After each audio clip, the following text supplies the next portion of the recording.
আজ আমরা একটা গুরুত্বপূর্ণ তথ্য সাধারণ মানুষকে জ্ঞাত করার জন্য আমি আপনাদের সকলের কাছে উপস্থিত হয়েছি। আপনারা সকলে জানেন যে এই বালির যে বিষয়টা, এই বিষয়টা একটা বার্নিং ইস্যু আমাদের সকলের, এবং এই বালির ব্ল্যাক মার্কেটিং অর্থাৎ বালিকে সোনা বানানো হয়েছে।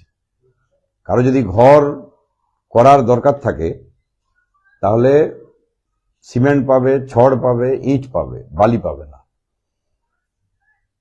যে প্রধানমন্ত্রী আবাস যোজনা হোক, বাংলা আবাস যোজনা হোক, গরিব মানুষরা যে ঘর তৈরি করবে তাদের এস্টিমেটেড যে কস্ট, সেই কস্টের তুলনায় অনেক বেশি দাম বালির তারাকে টাকা দিয়ে কিনতে হচ্ছে।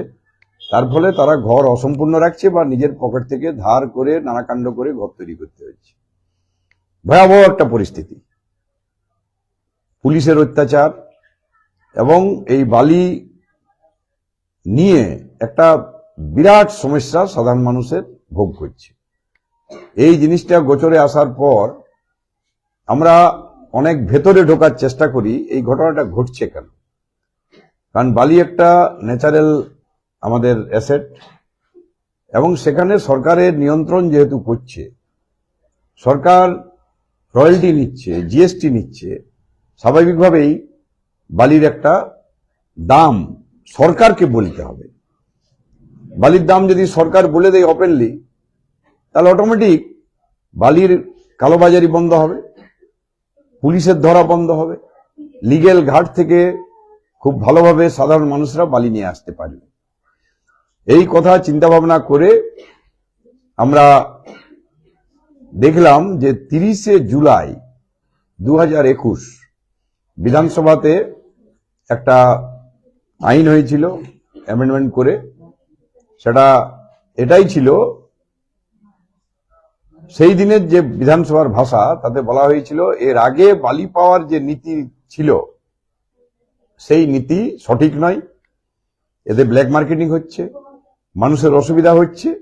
এইসব কথা চিন্তা ভাবনা করে সরকার 30শে জুলাই 2021 সালে বালির যে আইনগত বিষয়টা সেটা তারা সংশোধন করে, এবং তাতে তারা একটা জিনিস পরিষ্কার লিখে দেয় যে West Bengal mineral development trading corporation limited কোম্পানিকে 100% এজেন্সি হিসাবে তারা কাজ করবে এই বালিটা রক্ষণাবেক্ষণের।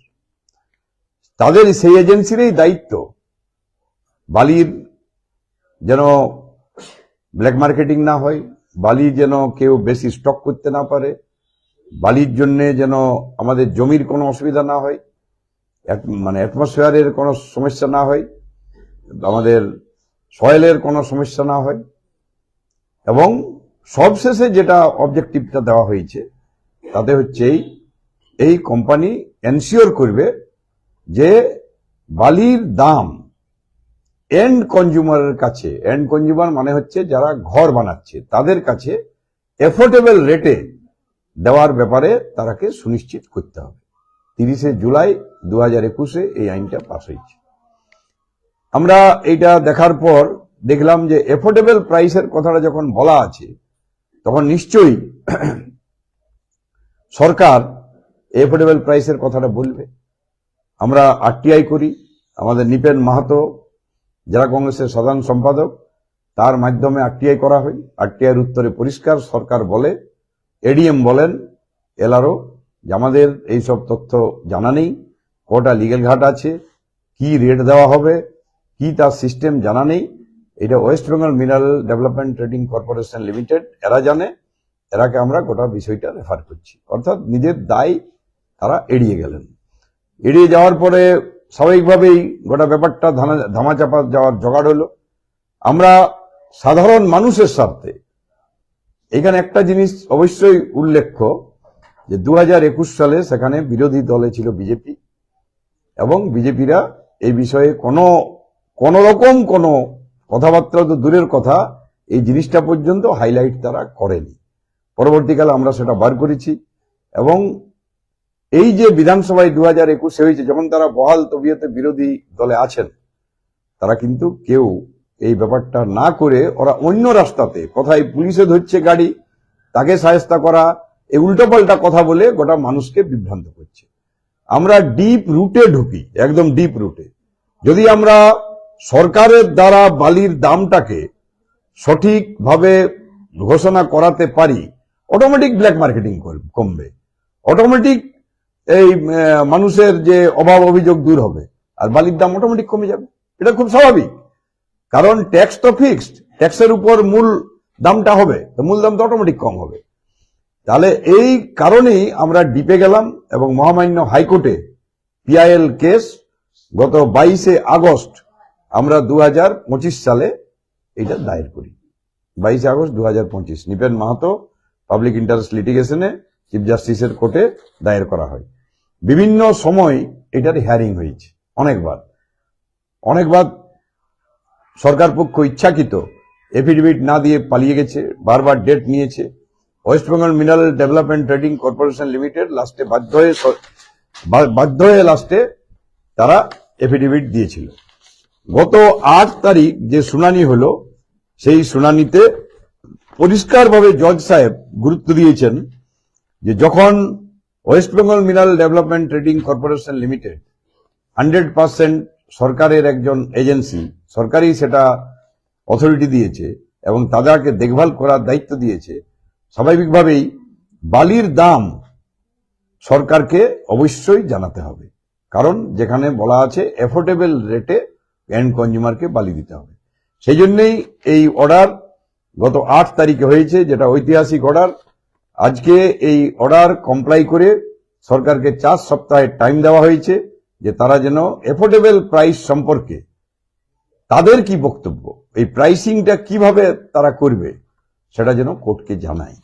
এটা আমি মনে করি এটা সারা পশ্চিমবঙ্গের সাধারণ মানুষ, খেটে খাওয়া মানুষ এবং বালির কালোবাজারি নিয়ে যারা বিতসদ্ধ, তাদের জন্য এটা একটা ভালো খবর। তাদের তাদের সাধারণ মানুষের জন্য একটা ভালো খবর।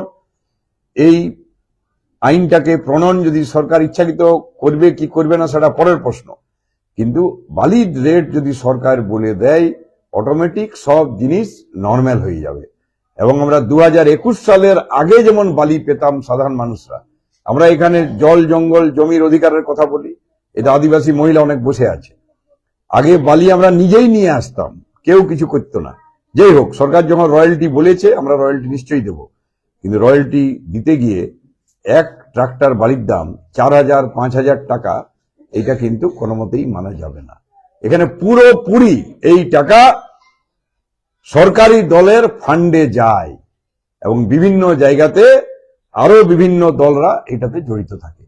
আমার যেটা বক্তব্য যে এই রায় মানুষের জানা দরকার, গোটা ঘটনাটা জানা দরকার, অন্য লাইনে না গিয়ে কোন জায়গায় কে একজন ট্রাক্টরে বালি চুরি নিয়ে চলে গেল, সেদিকে আমি দৌড়ে সময়টা নষ্ট করে লাভ নাই। সরকারকে বলতে হবে দামটা, আর সরকার যদি দাম বলে দেয় কার কোনো অসুবিধা নেই, সরকারের বলতে অসুবিধা কোথায়?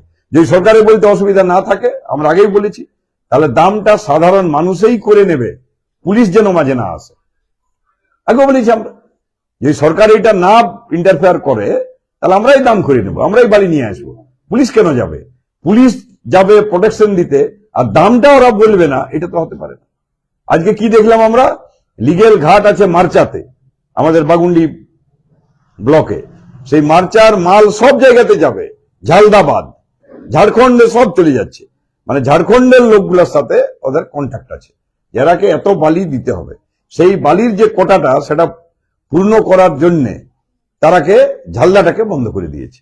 আমি সেদিন বলেছি, আমাদের পুলিশকেও বলেছি যে এটা কেন বন্ধ হবে। তো এই পুরো ঘটনাটাকে আজ আমরা একটা জায়গায় আনা গেছে, আশা করি ফাইনালি সাধারণ মানুষের জয় হবে। এবং আমি এই জাস্ট লাইনটা পড়ছি, শেষ লাইনটা, যেটা অর্ডারটা হয়েছে। দেখুন, in the introduction of clause 1(4), the intention for issuing the policy is disclosed, which reads the policy aims to address the issues of indiscriminate mining of sand, black marketing, artificial supply shortage through hoarding, and to ensure compliance with environmental regulations and affordable pricing for the end consumer. এটা হচ্ছে আইনটা, এইটা policy নিয়েছে সরকার। এই জায়গায় আমাদের মহামান্য high court বলেছেন, division bench, honourable justice Sujay Pal and Justice Parthasarathi Sen. Thus, pricing is an aspect on which we want to hear the state, and therefore we deem it proper and to direct the state to the file their affidavit in opposition positively in this connection. এটা বলেছে, অর্থাৎ সরকারকে দাম করবে কি করবে না, কত দাম করবে সেটা হাইকোর্ট জানতে চেয়েছে। এখানে সরকারকে অবশ্যই তার পলিসি, সরকারের নিজের পলিসি, এর বাইরে সে যেতে পারবে না। এবং এই কাজটা যদি হয়, আমার মনে হয় একদিকে যেমন ব্ল্যাক মার্কেটিং বন্ধ হবে, অপরদিকে সাধারণ মানুষ, খেটে খাওয়া মানুষদের এই বালি নিয়ে যে একটা বিশাল কেলেঙ্কারি, এটা থেকে অনেকেই মুক্ত হবে। সকলকে ধন্যবাদ, আশা করি সবাই বুঝতে পেরেছেন।